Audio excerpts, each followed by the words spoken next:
All right, everyone, welcome back to Gravity Train, the podcast dedicated to helping you become resilient against the forces that pull you down. I'm here with my dad, Cleber. And I'm Cleber here, of course, Bruno's dad. And I'm the ultra running coach. So I'm here to help you guys to understand your body and if you want to challenge yourself in a mental and physical way. So that's what we're doing here to develop these different sides of life. Yeah, so today is part 2 of the previous podcast, which is designing your environment and basically understanding how we're going to expose ourselves a little bit. How can I say this? Share with you, at least I'm going to share, how I believe more and more as time goes on, how there's less free will than I thought was there before. So that's kind of what we're quote unquote arguing for, and how the decisions that you make in your life and the thoughts that you have in your life are less your choice and more a result of your environment. So in our last podcast, we did a little introduction into this topic. So we talked about Robert Sapolsky. He wrote this book called Determined, which basically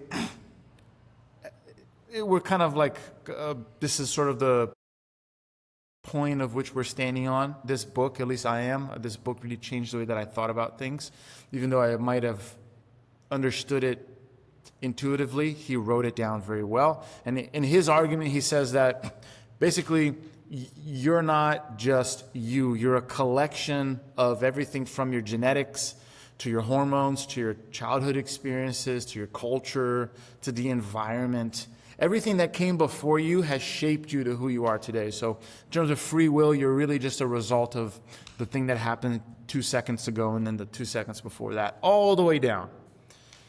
So that is, this is a slight review. We talked about that on the last podcast. And we also talked about Stuart Chase, which is another author who wrote this book called The Tyranny of Words, which he argues that you need to be very intentional with your words.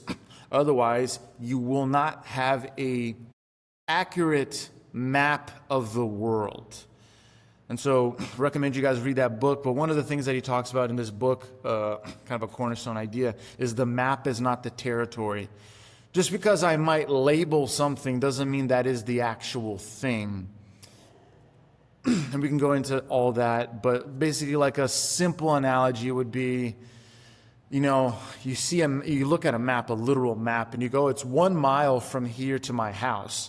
But the map does not actually show you the potholes, the light, the red lights, the construction, the dead ends, the pedestrians. So just because the map tells you one thing, the territory, what you actually experience is something totally different.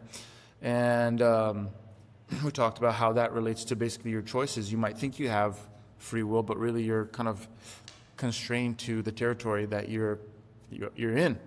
And then for today, we're going to talk about Jacques Fresco. Jacques Fresco he's been sort of talked about as if he's like and he's dead, unfortunately. I think he died in 2012. He is compared to the modern day Leonardo da Vinci. He is like this amazing social engineer. So he's built buildings. He has this thing called the Venus Project, which he spent his whole life work creating a blueprint for a new society where there's no money, there's no violence, there's no police. And he argues that human behavior isn't something that's just fixed. It's a product of the social and physical environment. And so if you design an environment intentionally, you're going to get very different human beings. And so we're going to kind of jump into Jacques Fresco's idea and see if we can help you guys understand how you can create an environment that actually favors, the results you're trying to go for. Yeah. And you're saying that, Bruno, it's so interesting because you're talking and I'm thinking about the other two, but because Fresco seems like, I mean, it's a combination, of course. We don't know that one or the other or Fresco is right on this theory, uh, but seems like your genetics, your words and stuff like that seems like you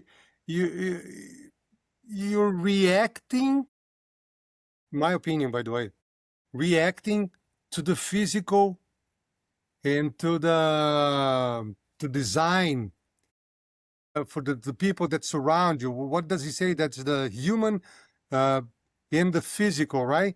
So for me, that comes first. Where you are, where do you live, what surrounds you? You know, is that a place, like they say, you design the place to get the result. Uh, and if you don't do that, you are a result of whatever design is there, right? And then, in my opinion, kind of, if that's the case, you just end up having to resolve whatever you're resolving with your genetics or with your words, trying to fix this based on his theory. If you design this correctly, you would not have to deal with all the other issues. Am I right? It seems like Yeah, that's where it's going, right? yeah. There's Naval Ravikant. He's like this billionaire investor, and he says the three most important decisions you can make in your entire life is who you marry, where you live, and what work you choose to do.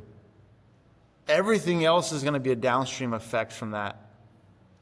And I think it's absolutely true, right? Yeah, Like you can have the absolutely best true. mindset ever, but if you have a bad partner, if you have a bad job, if you live in a bad environment, like it's eventually just going to just kill your will. And we see that. I mean, we both know people that like are well intentioned, are passionate about life, but they just never moved, chose the wrong partner, and just chose the wrong career. Yeah, and but we've seen. But then you say, "Oh, is that all right?" Because you've seen. What do you mean the right place? Does that mean that needs to be like a? Doesn't have to be a like a top notch, like a where rich people live. That's not the case, right? You know, Uh, that's not the case. So that doesn't mean. I mean, you gotta choose place that you feel good. A person that goes in line with the things that you think it's right, and the other one is the work, right? Yeah, the work is tough because I mean we come from home from our usually from our parents that want to dictate what they think is right for us, and I'm kind of the one to be blamed for that with you with your brothers. Things that I thought would be the best, but we just think it's the best. Especially with the education today, we know that the best exit is not really going to college. You know, and this has been why I mean, people been spreading the word about this because just because you go to college doesn't mean that you're going to be happy, that you're going to be successful and all that.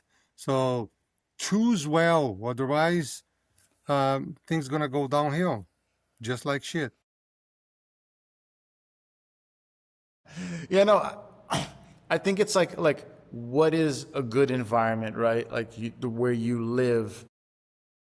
It seems to be like you have to mix them all together. It can't just be like one or the other. Where you choose to live has to be a place where you would enjoy working, and where the people you meet there would be the kind of people that you would like to have a relationship with, Yeah. right? And so it all sort of mixes together. I mean, you moved to Portugal. I moved to Hawaii. Before that, we were both living in Maryland. And you made that decision to move to Maryland because you had a connection. Your friend knew someone that lived there. And so, and maybe we're just going on a tangent now, but it's like back to free will. You didn't really choose to come to the United States. You were given an opportunity to come to Maryland, and you freaking took it because that was, I don't know, was that like the only choice at the time? Yes, that was the only choice because that came out of nowhere. So, I mean, before that was only like, well, it's not really going to happen. I just thought about it. But maybe if you think about it, the opportunity comes in and that's one of the premises of the Fresco. If you choose your human behavior, you choose the people that you surrounded with and the physical environment that you're at, you design a different person. I'm 100% sure that I would be a different person if I was still in Brazil on the environment that I was living with. So that's a proof Yeah. that your environment and the people that you hang out with can change who you are. Yeah, Oh, and we absolutely. take this for granted many times because we like our friends, because we're having fun, because everything is going right. But you don't pay attention sometimes for years and years and years of your own behavior. And all you need to do is kind of follow this. I mean, change the people that you hang out with, change the places that you go, and then you're gonna be a different person, right? Yeah. If you want to be like a whatever you want to be, you have an idol, somebody that you look up to. I mean, you gotta hang out with people that are on that line. So this is so I agree 100% on this, 100%. Now, one thing that I'm interested in is, you know, Sapolsky says that your actions are based on previous events, right? So my question is, and this is where I don't know where the limits of there is no free will stop. Because if we don't have free will, what allows me to eventually snap out of autopilot and go, you know what? I don't like where I'm headed. I gotta change, right? And what allowed me to listen to that thought or listen to someone else in a way that makes me change my behavior? Because you could have stayed in Maryland or in Brazil, but something made you believe that there was a future in the US, right? Exactly. Like what was, do you remember? Well, there was a dream in music, right? Because I mean, Yeah. U.S. was always something to look up to, musically speaking. All my idols, all the bands, singers, saxophone players, and all those. Always, you always think of people in America, but that never translates in something tangible. Till this person that was a friend of my sister shows up out of nowhere one day, and the opportunity came, and I took it. Didn't think twice, But if they were not there, probably that would not have happened. But it wasn't a well planned, like a plan like when we moved to Portugal. Yeah. Like, okay, that was a 3-year process. We want to do this. No, that was like a week, 2 weeks, like changing countries and totally, you know. So, but there's Did you? always a trigger. There's always a trigger. Yeah, that's of course. There's always a trigger, right? Yeah, but so that's the thing. We gotta be aware and that's the hardest part. Uh, Knowing where we at is where we want to be before it's too late. Yeah. And, I do encourage people to listen to more of Jacques Fresco's work because he really emphasizes this idea that we really are just a result of our environment. I'll tell you a story I heard recently. So do this, I think it's a city or a town or maybe it's a country. You know the place that makes the most Olympic athletes, wrestlers? No. There's this country called Dagestan. Hmm. A country called Dagestan in Russia. They produce the most like elite level athletes, Olympians in wrestling. I was listening to this podcast of Yoel Romero talking, and he's a silver medalist Olympian or gold medalist Olympian. Talking about he's Cuban, and he said he went down to Dagestan in Russia to train with everyone there, and he was not surprised why everyone was so good at wrestling. The city has no police, okay? There's no clubs. So what do? You just work and train. So everyone there treats them, and like, since they train, there's no violence because everyone can fight. So everyone treats each other with respect. And it's just one of those cities where all you do is work, marry, and then train. Wow. And this is a perfect example of like an environment that just the result of the environment. Perfectly the product of the environment is like a high level elite athletes. Yeah, you know what I mean? And it's just, if we can create that on a smaller scale for ourselves, I was thinking about this as we were like, trying to organize our thoughts for this podcast, where it's like, if I am a result of my previous decisions, there are certain decisions I cannot make until I have done other decisions, right? So I can't do a high level decision unless I have done these low level decisions first. And so something big might be impossible for some people, but there might be one thing that they know if they change, they would be headed in the right direction. And so something as simple as like a choice of leaving a pillow on the floor when you wake up. So instead of you grabbing your phone, you sit down and you meditate.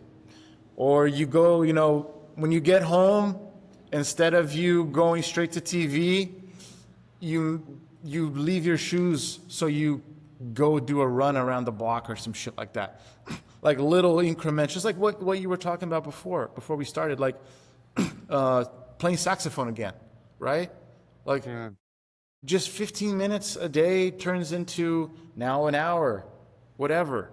And you can apply this to so many different things because we're just a product of our environment. You ended up choosing, I think I'm ranting, you ended up choosing to start playing saxophone again because you were around musicians that you admired, and now I want to play, right? Yeah, exactly. So for someone that wants to lose weight or get out of pain, it's like, first you got to put yourself in an environment that you don't like the fact that you can't participate, then the behavior changes.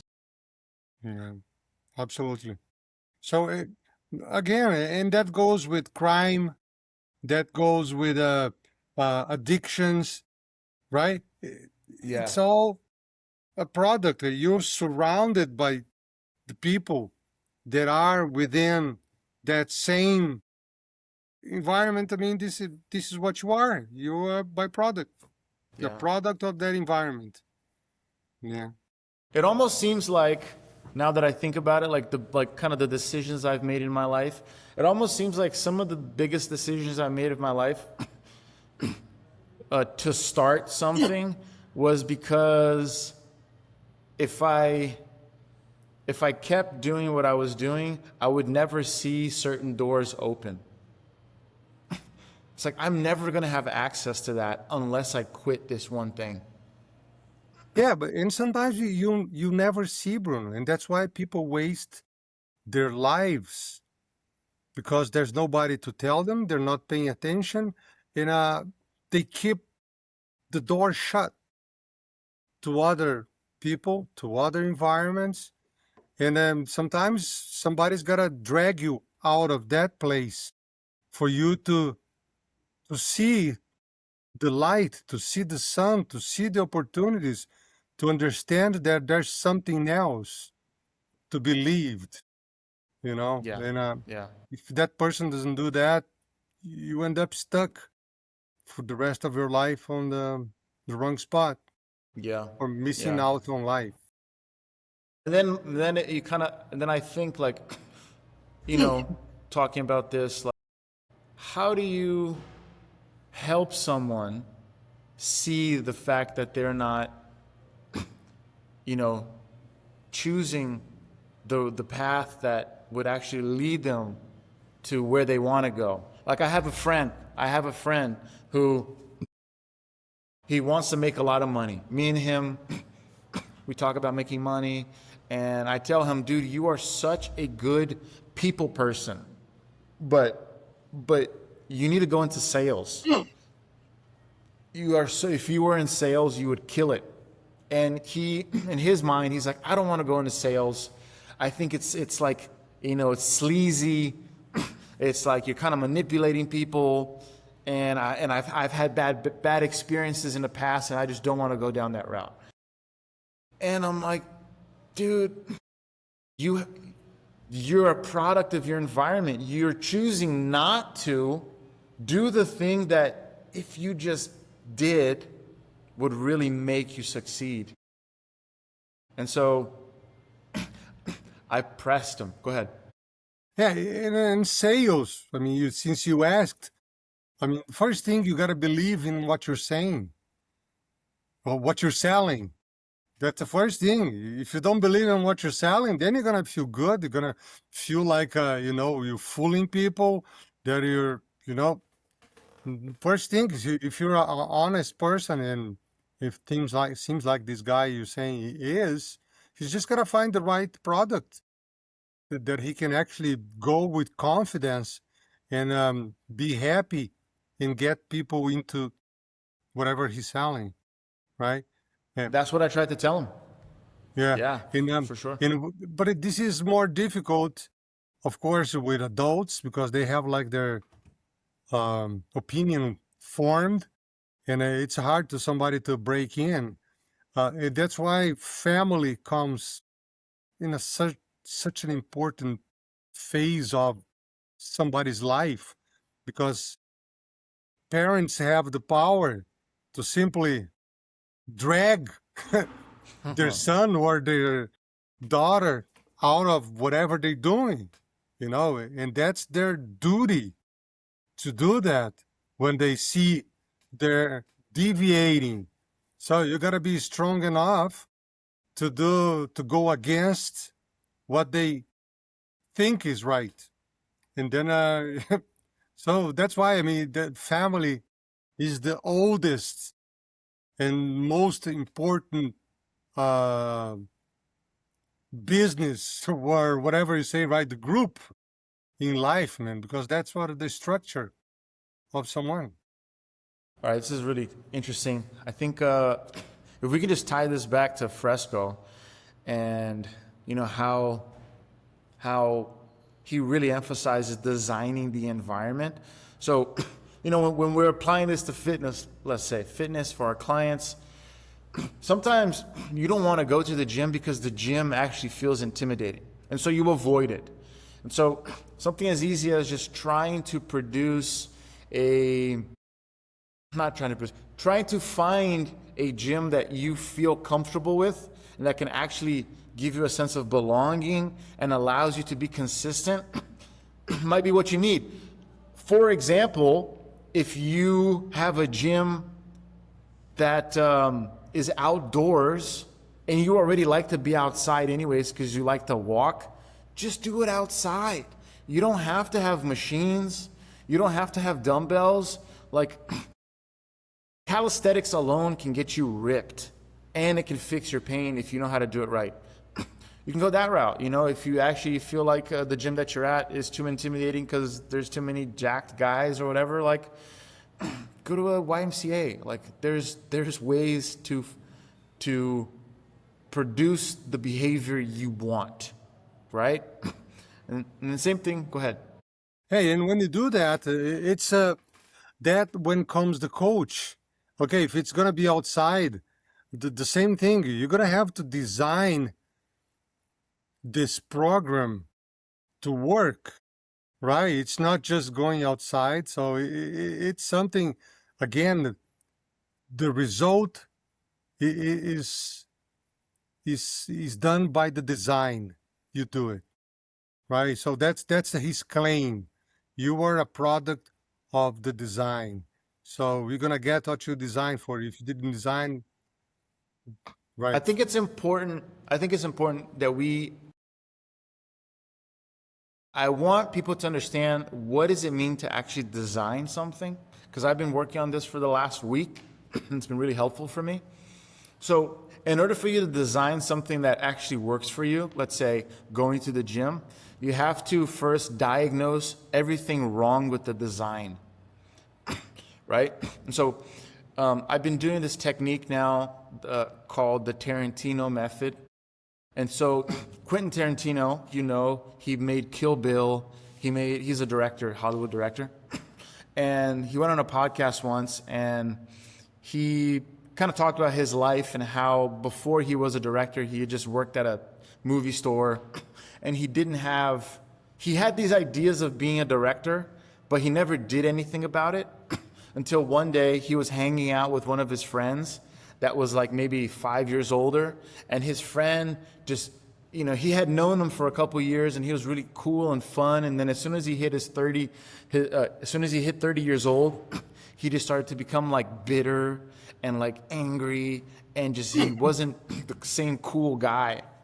And Quentin had a conversation with him, and he was like, "Man, when I was your age, I was super, like just living life. But as soon as I hit 30, and I realized I didn't do anything with my life, and I didn't set myself up for success, now I just feel like I lost my momentum, and now I can't win." And so this guy basically gave up on life, but that scared Quentin Tarantino into be like, okay, I need to get my shit together. So what he did, he called it the test fest, right? The detest fest. So what you do is, this is what he did, you sit down and you write out everything that you're doing wrong. Just everything you're doing wrong. Not like how you should correct it or how sometimes you get this right. Just, it's all wrong. Everything that you're doing wrong. Write it all around. Then what you do is after you're done, now you go in and you go, okay, this is how I'm going to correct this problem. This is how I'm going to correct this problem. This is how I'm going to correct this problem. And so you write out the solution, but it has to be actual tangible solutions, not like I need to be more positive. It's like, no, I need to fucking I need to fucking do this thing, like make it tangible. And so I did that. And for the last week, I've been doing that. So I wrote out, there's 7 areas of my life. And for each area of my life, I can't remember all 7 right now. I wrote out everything that I did wrong. My career, my finances, my relationships. Let me see if I can remember them all. My mindset, my fitness, my personal growth, and something else. And I just wrote out everything that I'm doing wrong. And then now today, I spent like the last 5 days doing this. Today, now I'm like, okay, how can I correct this stuff? And so when it comes to exactly this idea of how can you create kind of an environment that will allow you to go to the gym, you need to understand, what are you doing? What are you doing before work? Are you like not eating before you want to go to the gym so you don't have any energy to go to the gym? Are you like, I don't want to go to the gym because I don't have clothes after, because I don't want to get stinky, I don't want to stink up my car, you know what I mean? That kind of shit. Do not have food for after you work out because you did it once and you were hungry and you hated how you felt, and so you don't do it. And so you have to design it from before to after. So you got to go, I have to be fed. Before I go to the gym, I got to be fed. When I go to the gym, I'm going to do at least these 3 exercises every single time. If I don't do anything but these 3, I'm good. And then afterwards, I'm going to go here. I'm going to go this place and eat, or I'm going to take a shower right after, and then blah, blah, blah, blah, blah. And that's how you fucking design it, man. You don't just go, I'm going to start doing it. That's that willpower that you get caught in this lie that you think, I'm just going to will through it. No, man. Everyone that's successful has a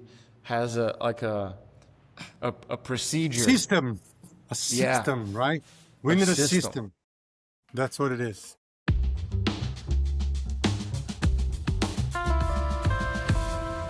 So, I mean, based on these 3 authors here that we talked about, they say that you're not the author of your behavior as much as you're the product of your environment. So if you pay attention to your environment, you might get a good product. So we got to pay attention to this, right, Bruno? It's so deep, right? Yeah.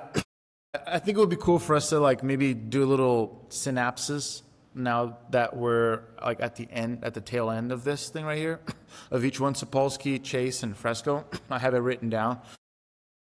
Sapolsky basically argues that the environment triggers neurological states that precede behavior.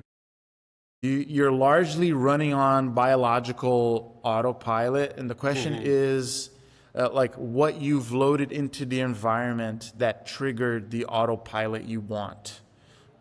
So, well, it's good to sit with that. That's a lot of information, but basically what he says, your environment is going to basically turn on a certain set of programs and triggers, and you just run with it. So if you are aware of what your environment is triggering, you can change that, right? But this is his theory is like a biological, right?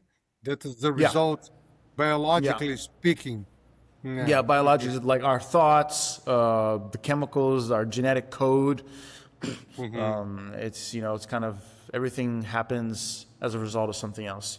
Then you have Stuart Chase, and his is much more linguistic, and his argument is the words and symbols in your environment define the boundaries of what you can imagine. And when you change your language in your head, in your space, in your relationships, then you change the behavioral field. And so this can be the books you read, the music you listen to, the podcasts you listen to. It can be something as deep as that, really, to the conversations you have with your wife or your husband or your friends, and it just shapes you. So pretty much what you put out is what you're gonna get in, right? Or what you put in. Yeah. Right? You can look at it that way too, exactly. Or what you take in is what you give out.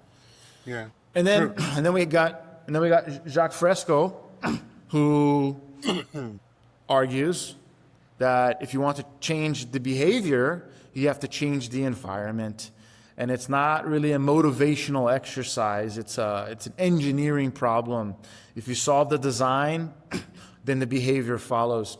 A perfect example would be, this is a perfect example. If you want to be more inspired and you live in a house where there's no art on the walls, you have no books, you don't have music playing, all these things are going to make you less creative, less inspired. And so me and my fiance, we're house sitting right now for someone very famous, and his house is full of art. Everywhere there's art, man. Like crazy statues, crazy paintings, books everywhere. And you go, this guy lives and breathes what he's known for. It's not just in his head. His environment just feeds ideas, man. It's everywhere you go. There's fucking guitars in every corner of the house. So There's a we already guitar- know that he's a guitar player. You gave, right? Well, I had to give you guys a little insight. Dude, there's a fucking guitar in the kitchen. There's a guitar in like next to the bathroom. There's a guitar in the living room. There's a guitar outside. There's a guitar everywhere. You know what I mean? And it's like, yeah, he's going to be inspired because everywhere he goes, like he has an idea. Boom, it's right there. You know? And so, you know, this can be like, you have to think about this for yourself. If you want to have good ideas, like, well, I don't know, do you have a little notepad on your phone that like it's easier for you to just make an idea? Or if you draw, do you have a little, whatever the fuck it is, man? Like it has to be accessible, right? awesome, man. This is, I mean, out of the all the podcasts that we've done, I mean, this is like it's not so related it is to the sports, but expanded beyond sport and life, because I mean, at the end of the day, this dictates our life in sports as well, because right, Yeah, for sure. goes back to the environment. But that's put me to really think about a lot about this year and how I can change the things that I didn't think about change or still waiting to be changed. But I didn't know that you were doing that, Bruno. So, but I think it's great, and I mean, put me in the spot here that I want to do that too. So, but it's still gonna have to cross that bridge to make the decision and start Yeah. writing. Yeah. So that's a Yeah. different. But you might be the trigger. Probably will be, right? So Yeah. every Yeah. action that I'm gonna have in the future was triggered. So it's really not free will. You're pushing me to the corner now. Yeah. To Yeah, do the the more you think same. about it, the more you think about it, the more it makes sense. The more it makes sense, and it's hard to, I Yeah, don't know, man. Sometimes it's hard. You go, do I really have free will? It's weird. yeah. But True, true. can we just tie this into to actual like functional patterns and functional fitness and what we do at Gravity Trained, where what we're trying to do is we're trying to change your biology. We're trying to change your physiology, the way that you move, so you don't have to think about, oh, I need to put my posture in this position. You're not trying to command. So the idea is like we're trying to design a body that neurologically and structurally creates a condition for these patterns to simply just happen. So you don't command it. It should eventually become automatic. And my clients or people that are listening right now, there is a method, there's a protocol to teach your nervous system how to memorize these movement patterns, because you want them to be just automatic. And if not automatic, easy to remember and implement. Right? I have this three-step system called the AAA method, which is awareness, autonomy, automation. I have to teach you how to be aware of the problem. Then once you're aware, then you have autonomy. You can apply it whenever you want without me having to like point it out. And then it becomes automatic, where you don't think about it. I don't have to tell you about it. It's just automatic. And that's where we want to go towards. And so, when it comes to creating an environment, it's for your body too. You want to kind of create this structure that just does what you want it to do without you having to think about putting it in these positions. And that will be the result of this particular mental, biological, and the combination in environmental design that you Yep. put. So you're gonna get the Yep. results. So that's the product. Yeah. Yeah. All right. Okay, guys. Well, that was the message, and I hope you guys got a lot of information, and not just information, but actual some triggers to make you That's change. real study, right? Real study, and that's good that we tell Bruno that I mean, as we do this podcast, I mean, of course we study before we come here and talk.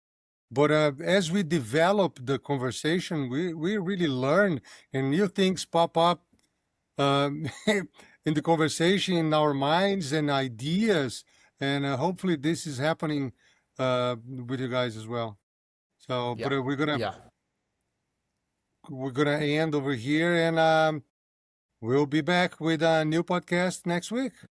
Yeah. So see you guys next week. I think, yeah, I don't know if next yeah. week's going to work because I'm going to be in California, right? I'm traveling to Cali on Wednesday, so I'll be gone for a week. I don't know if I'm going to have Wi-Fi where I'm at. I'm going to be in the middle of the desert. So the week after. All right. If not, on the following one. Yeah. All right. All right. See you, everyone. See you.